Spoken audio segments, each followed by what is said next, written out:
कुछ क्षण एकांत में अपने भाई और मित्रों के साथ रहना चाहता हूं। जो आज्ञा महाराज।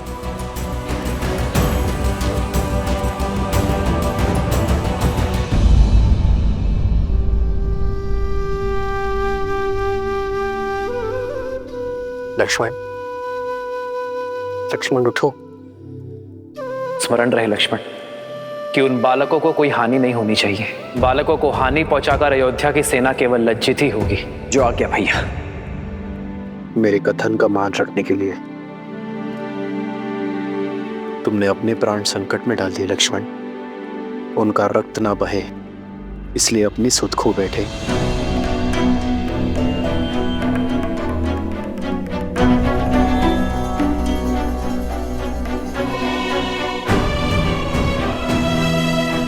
शत्रुघ्न,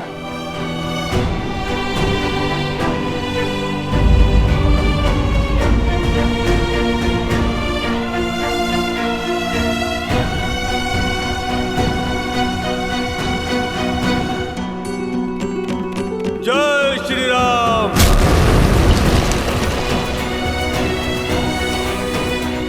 अपने भाई के पापों को पीछे छोड़ आपकी शरण में आया हूं प्रभु, मुझे स्वीकार कीजिए प्रभु। विभीषण,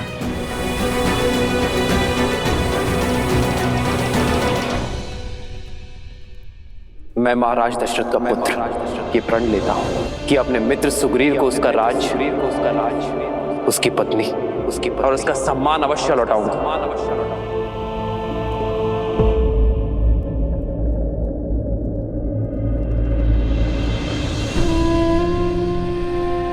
भरत, भरत मेरे भाई, उठो भरत, तुम्हारे राम भैया आए हैं। जाओ भरत, बिना किसी बंधन के जाओ। चाहे अब उन दो बालकों को जो दंड देना पड़े दो, और अयोध्या का अश्वमेध यज्ञ पूर्ण करवाओ।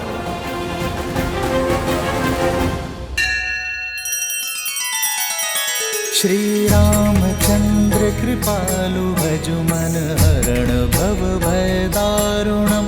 नव कंज लोचन कंज मुख कर कंज पद कंजारुणम।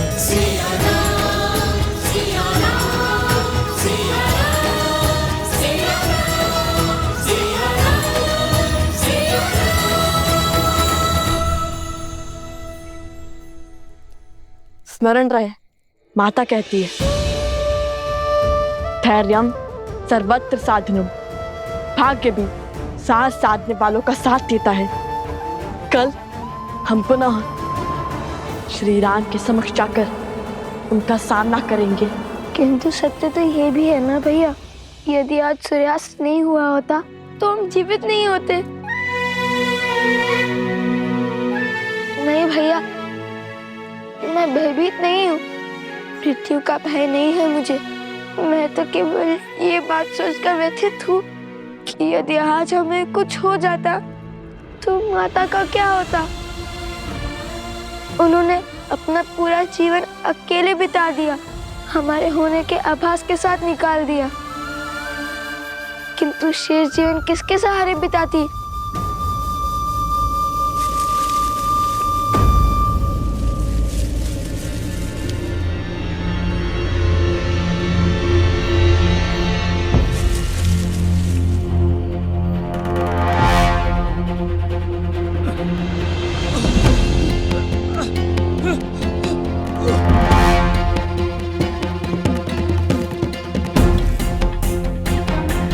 ऋषिवर, ऋषिवर, क्या हुआ आपको? उठिए।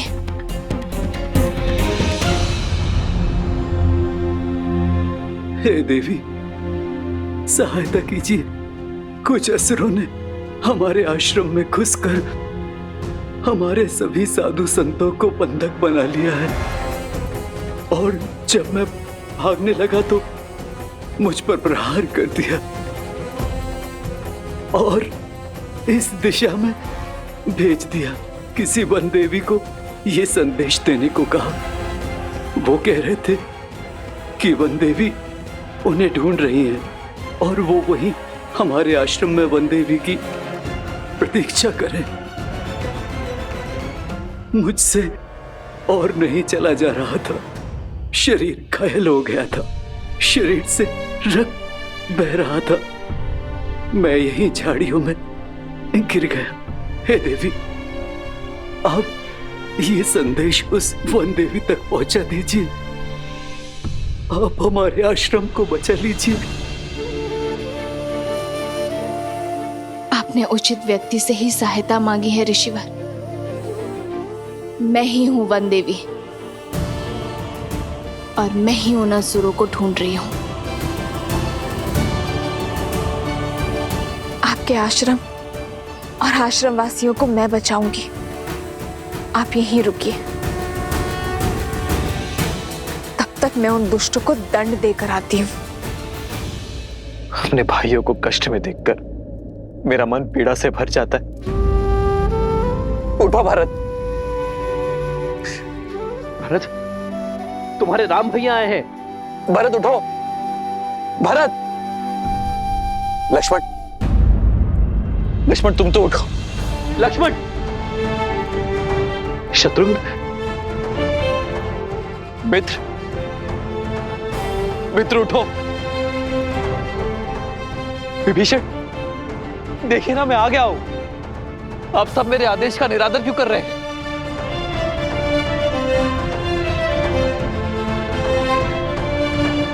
अब सब शुभ होगा।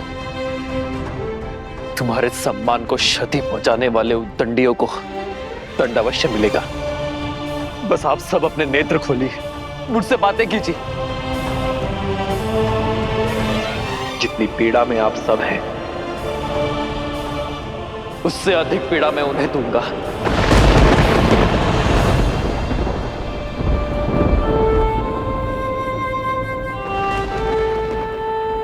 महाराज के स्वर में इतनी पीड़ा, चलकर देखना चाहिए।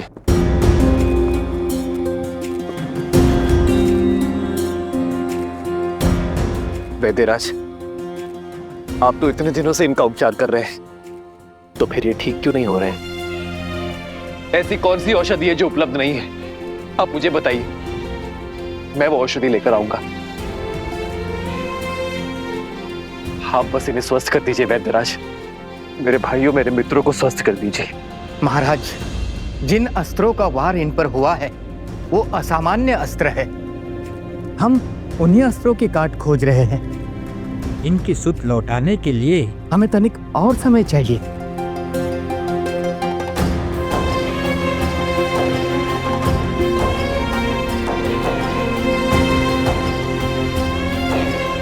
लक्ष्मण, लक्ष्मण, लक्ष्मण, लक्ष्मण।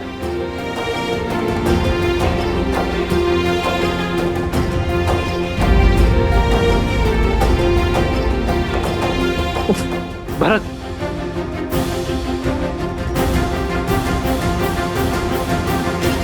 वैद्यराज, भरत को देखिए।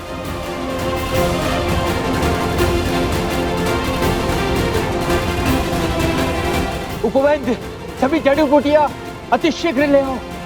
इसी क्षण हमें इनके प्राण बचाने होंगे, अन्यथा अनर्थ हो जाएगा।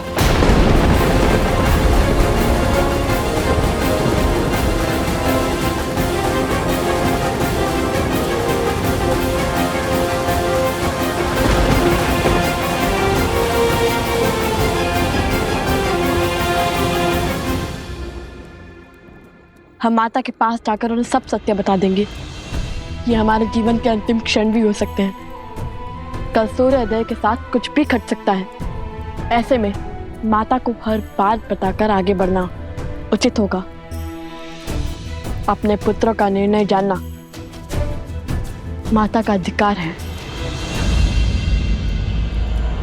हाँ भैया, हम माता को अपना निर्णय ही नहीं, अपने मन की हर मंशा के बारे में बताना चाहिए। हम क्या कर रहे हैं, क्यों कर रहे हैं, हमारा उद्देश्य क्या है, उन्हें सब पता चलना चाहिए।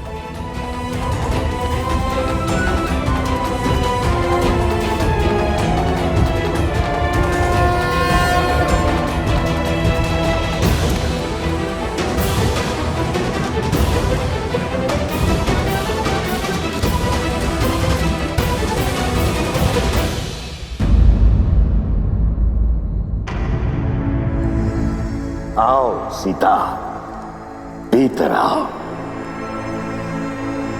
वनदेवी, मुझे परिचय की क्या आवश्यकता है? पुराना शत्रु हूं तुम्हारा। ये स्वर, ये कंपन,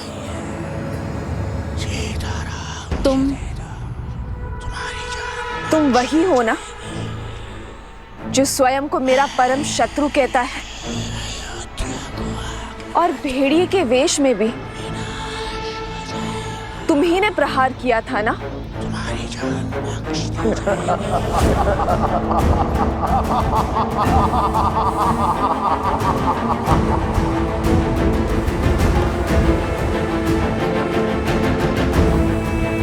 अद्भुत, सौंदर्य के साथ साथ चतुर भी हो। वो संदेह, वो प्रश्न जो तुम्हें यहां खींच के लाया है, उनके उत्तर पाने का समय आ गया है। आओ, पग आगे बढ़ाओ, आश्रम के भीतर आओ सीता।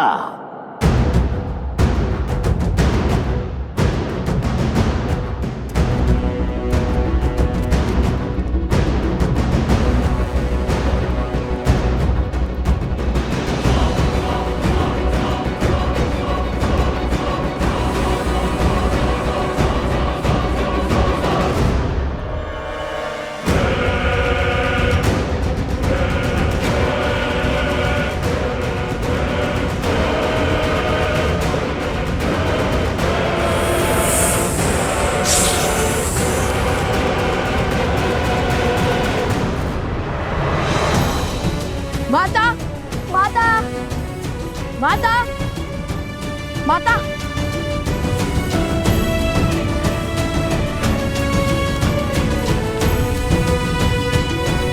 माता, माता, माता गई कहाँ?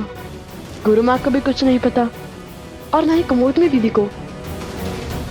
ऐसे बिना किसी को बताए माता का चले जाना स्वाभाविक तो नहीं है। माता, आप वहाँ हैं क्या? भैया, आप माता को वहाँ देखिए, मैं यहाँ देखता हूँ।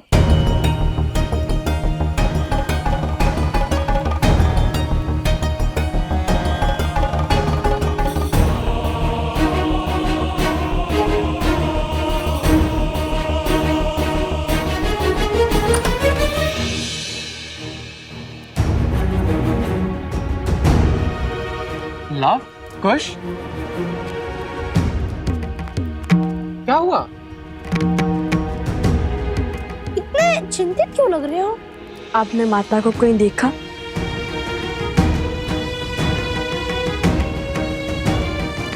वनदेवी का तो संदेह से कुछ पता ही नहीं है।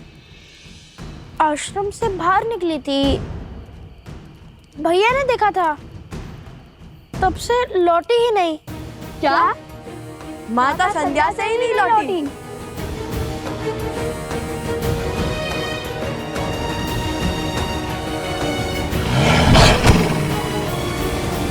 अपने द्वंद में हम इतने व्यस्त हो गए कि माता की विपत्ति से विमुख ही हो गए।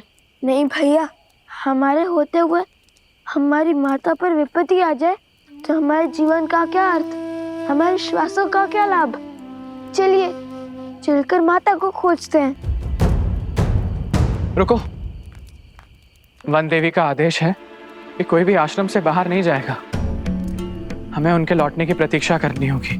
माता का आदेश और माता की रक्षा में से यदि हमें कुछ भी चयन करना पड़े, भले ही माता का आदेश भंग करने का पाप क्यों ना लगे, हम उनकी रक्षा करना चुनेंगे। माता के प्राण संकट में है और आप उनके पुत्र से प्रतीक्षा की परीक्षा ले रहे हैं। बताइए, कब तक करेंगे प्रतीक्षा? किसी अनिष्ट की सूचना आने तक या माता को खो देने तक? नहीं, लव कुश कायर नहीं। हम जा रहे हैं अपने माता को खोजने।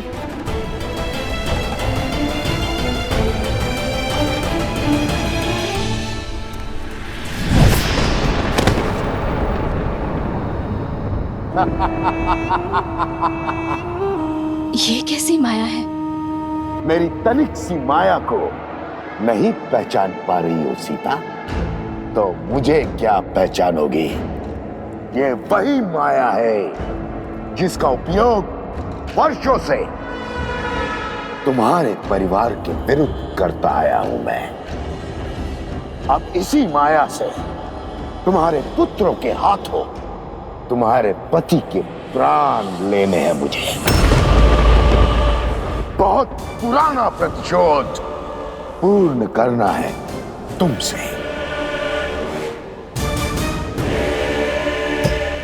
अपना बल दिखाने का प्रयास मत करना, अन्यथा एक चुटकी बजाते ही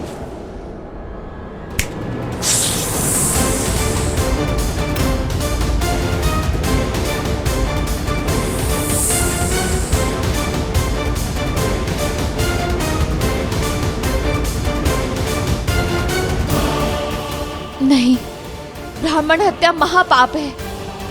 मत करो ये ब्रह्म हत्या।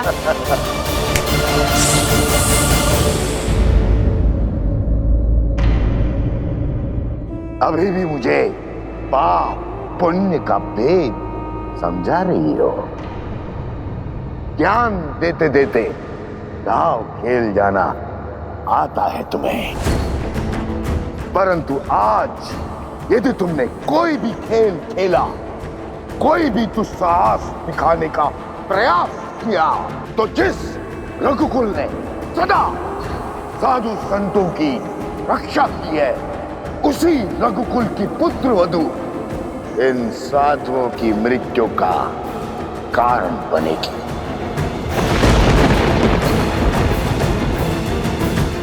इनके वध की साधन बनेगी और साक्षी भी।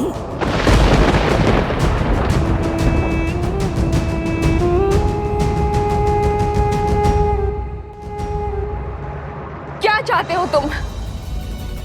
क्यों मेरे कारण इन ब्राह्मणों को दंड दे रहे हो? यदि तुम्हारे प्रतिशोध की अग्नि तुम्हारे पीड़ा बुझा सकती है, तो प्रहार मुझ पर करो।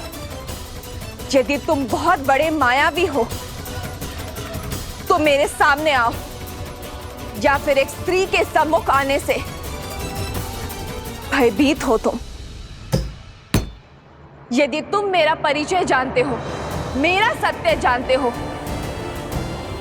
तो तुम ये भी जानते होगे कि तुम्हारे जैसे एक असुर ने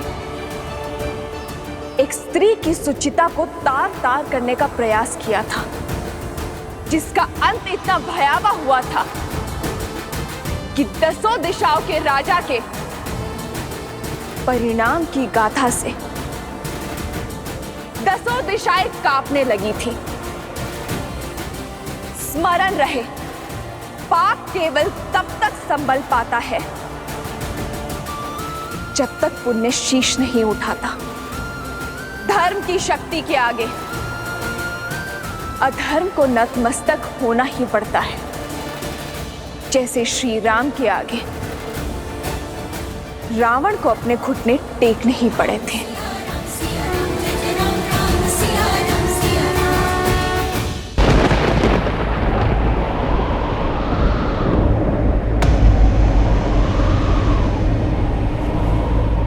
वो दशानंद रावण था, किंतु मैं सहस्त्रमुख रावण हूं।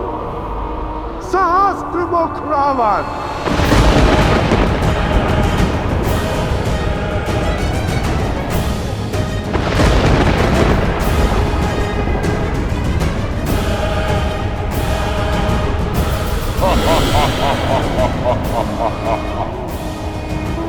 जिसकी हार का विस्तार से ध्यान दे रही हो, उसी लंकापति दशानंद रावण का बड़ा भाई हूं मैं। सहस्त्रमुख रावण।